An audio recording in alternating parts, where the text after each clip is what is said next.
All the way down. No. You...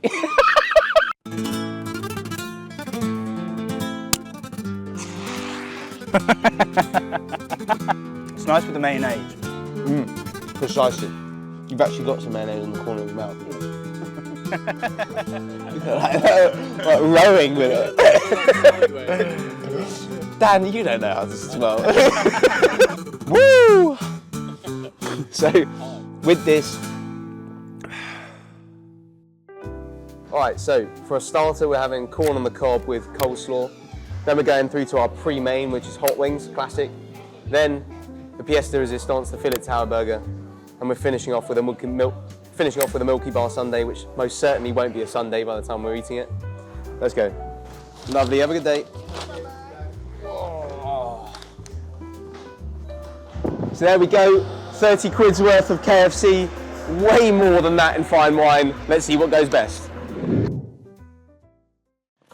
We got some fantastic wines, and we're going to be joined by a member of the public. Come over and sit down. Hello. How are you? Good, thank you. I'm Johnny, nice to meet you. Jamie, nice to meet you. We're going to try and find the ultimate food and wine pairing with these foods and the wines at my feet here. So we're going to start off with the starter. So what do you do, Jamie? I used to be a teacher around here, and now I do courses in programming, so I work remotely. So nice. That's why I can afford to take the time off and do wine tasting in the middle of the day. Which school did you teach at? Hornsey School. Oh, yeah. We were set up near Fawkes Green. Fawkes Green School, and I've seen those kids come out at 4 p.m. and I was like, we do not want to be drinking wine and eating food around there. Or KFC. Like, it would just go absolute chaos there. Yeah. Okay, so we're going to start off with the starter, which is corn on the cob and coleslaw. Now let me tell you why this is an absolute nightmare to pair with wine. First off, you've got the sweetness from the corn.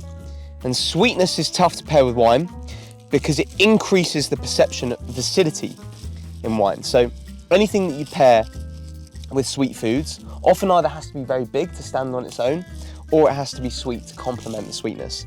If you go for an average wine, it will be like drinking orange juice after brushing your teeth. Right, yeah. Ability to taste sweetness in the wine will be completely shot. Then you've got the acidity in the coleslaw, because it's tangy, made with white wine vinegar. And whenever you've got a tangy dish, you often want a high acid wine. So, you can see my conundrum, right? You need to pair something sweet with a sweet corn. Yeah. But you need to pair something acidic with the coleslaw. So, what on earth do you do there? Please. So, enlighten me. I will enlighten you. I've gone for two options. I've gone for with the low acid option, which is the Provence Rosé. Yeah. And I've gone with the high acid option of the Sancerre. Okay. So let's go with the Sancerre first. Sancerre is made with Sauvignon Blanc. It's from the Loire region in France.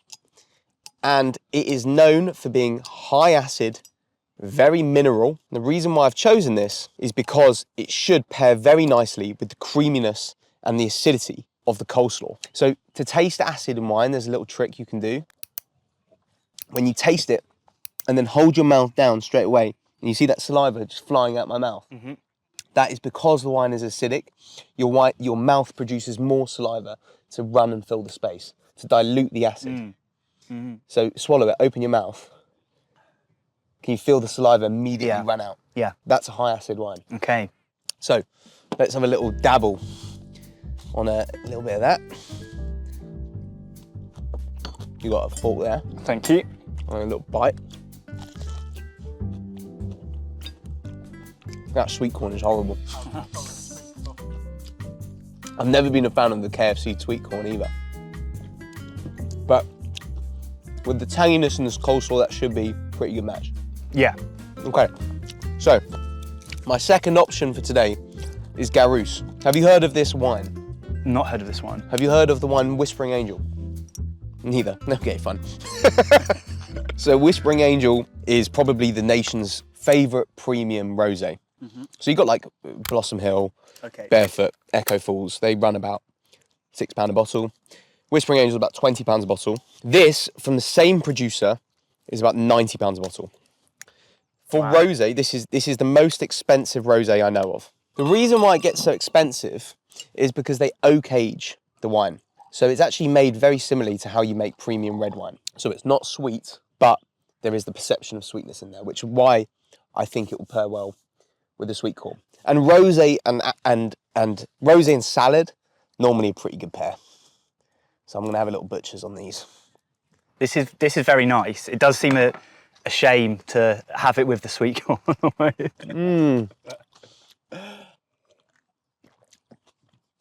But I think that's the best pairing. Does well with the coleslaw. Yeah. Does well with the sweet corn. Yeah. Good pairing. Garous and sweet corn. So we're going to move on.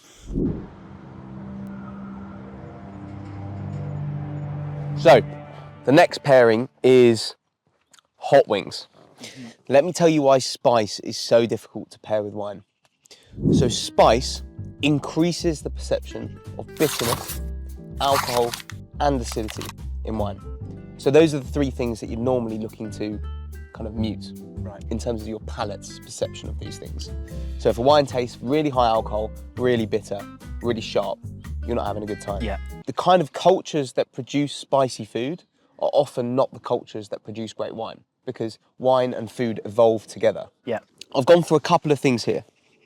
The first is Bosco del Merlot Traminer Aromatico. So Traminer Aromatico is just the Italian dialect for Gewürztraminer. Gewürztraminer is a aromatic white grape variety. It's got like a pinkish skins when it's harvested, which means it's got this beautiful copper color when you pour it out. And Gewürz actually means spice in German. So it should match up to the hot wings quite nicely. It's got sweet spices, kind of plummy notes. Ginger is a classic thing that people think of Gewürztraminer. This is from Friuli in northern Italy. And have a swirl and tell me what you think. Am I doing the swirl correctly? How can I improve myself? Yeah? That's perfect. You're getting a bit too much movement in your elbow. Okay. So rest your elbow. Wrist. Just rest your elbow. Yeah. And just get a bit more in the wrist. You're still sort of moving your whole body with it. like rowing with it. Dan, you don't know how to smell. But that's good. And I like to get a bit more like speed and vigorous. Yeah, And then once it's really going, then the key is don't be shy. Get your nose like properly up to the hilt in the wine. So a lot of people get scared and they hover their nose out here and they try and smell. You're not going to smell anything doing that. You need to get it swirling, get it really going, and then straight in. Woo! So with this, like stem ginger, stone fruits, sweet spice. So this is going to stand up, hopefully, well to the hot wings. Let's go.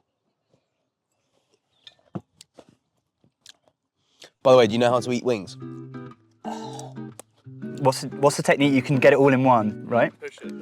No, mate. You twist it here. Twist there, give it 2 twists, and you should get... you should get 1 bone coming out like that. Yeah? So then you separate the 2 bones. That one gets cleaned off right straight away. And then you hold it on the cartilage here, get it on one side, and then you get your teeth right down to the index finger and you pull back. Look at that. You've done a terrible job there. Yeah, I know. It's about as good as my wine swirling. Requires the whole body. So, there's a bit of heat there. It's not unmanageable for wine, but there is pronounced heat. And so, nice aromatic white wine, full body, high alcohol. Should be nice. Can you taste how instantly more fruity that wine is? Yeah. With the hot wings. Yeah. Sign of a good pairing. I'm going to struggle to beat that. I'm going to try. Gigondas is a appellation in the southern Rhone. It is next to Châteauneuf-du-Pape. Now, Gigondas, which is right next to the appellation, is really just as good. Like, it's using the same grape varieties, same sort of wine growing talent, same soil, same climate, same proximity towards water bodies. It's a bloody good wine, normally about 30% cheaper. So, good Gigondas is wonderful value for money. There you go. I've one more go at the flatty. Right. So you've got to do a twist. Make sure you really break up. Yeah, that's it. Then look, show that to camera. Look how clean that is. Clean. Clean. Get your teeth right down to your index finger. Like, get your fingers right on the end of the bone. No, you've gone the wrong way. Hold it there. Hold it here. And then release that. Yeah. And then put your teeth down. So no, end it like that. All the way down. No. You, you gotta get the bone out.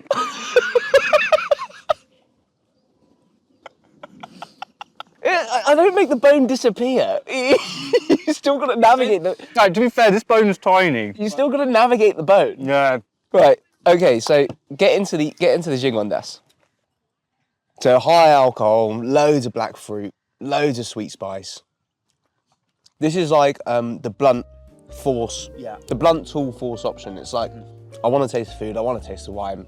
Let's get a big red wine. Yeah. Whereas this is kind of like the thinking man's game. Like, how can you make white wine work in this scenario? And how can you make it both taste excellent? Yeah. All right, so with the hot wings, we have the Traminer Aromatico or the Gewürztraminer.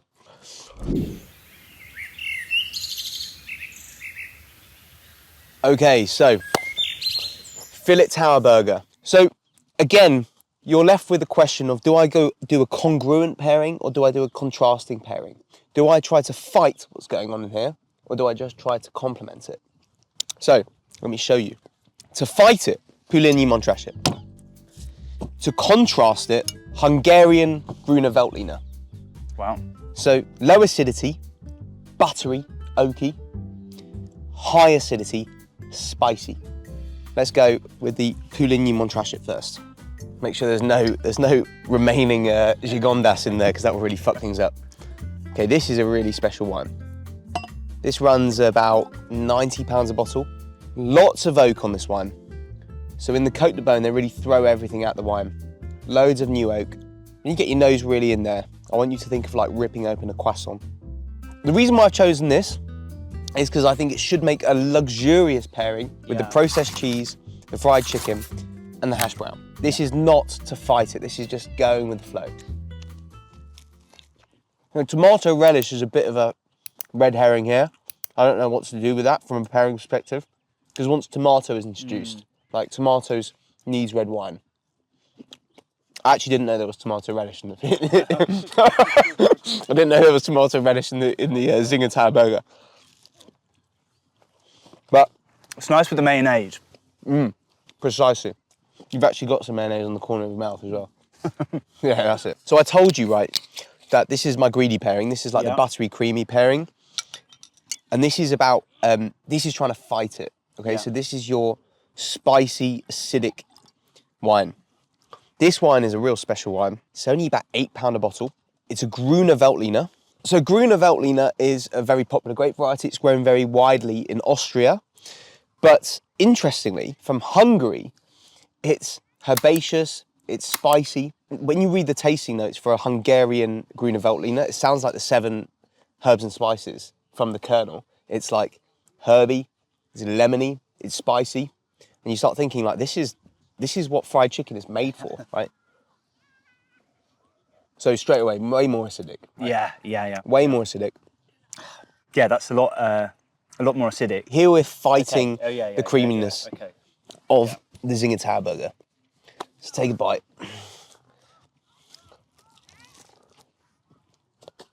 Take a bite and begin the battle. What I'm hoping this does is it allows you to keep enjoying the Zinger Tower burger and continually reset your palate with something that on its own tastes beautiful. Spicy, acidic, herby, green apple. I think that tastes better with a Zinger Tower burger. Interesting. I totally disagree. Yeah? Yeah. This is the best combination. The Zinger Tower burger helps this wine. Yeah. But this is the best combination. Yeah, I agree. So we're going Zinger Tower burger and Puligny Montrachet.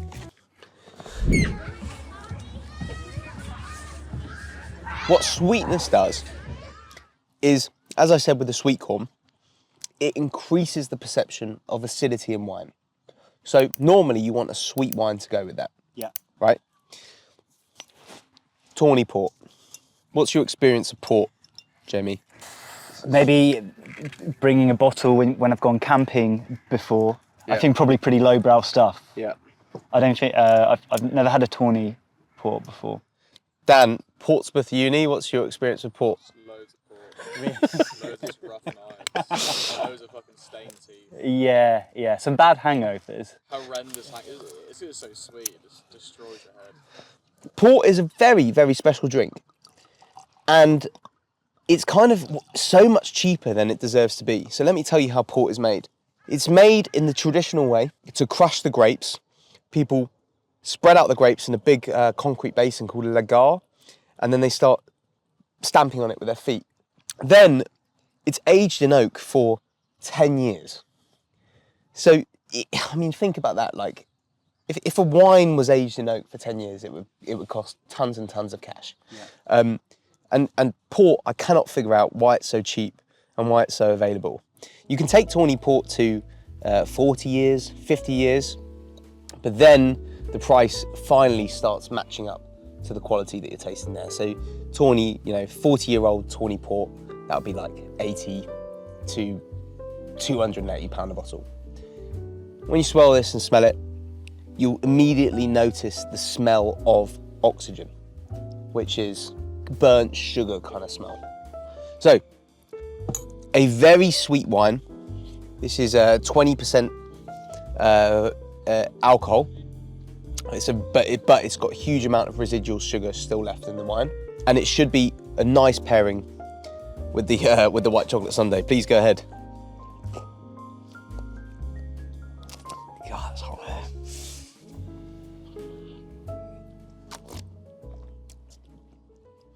So can you see how when you have something as sweet and as cloying as the white chocolate sundae, you need a high alcohol, very sweet wine to also match up to it?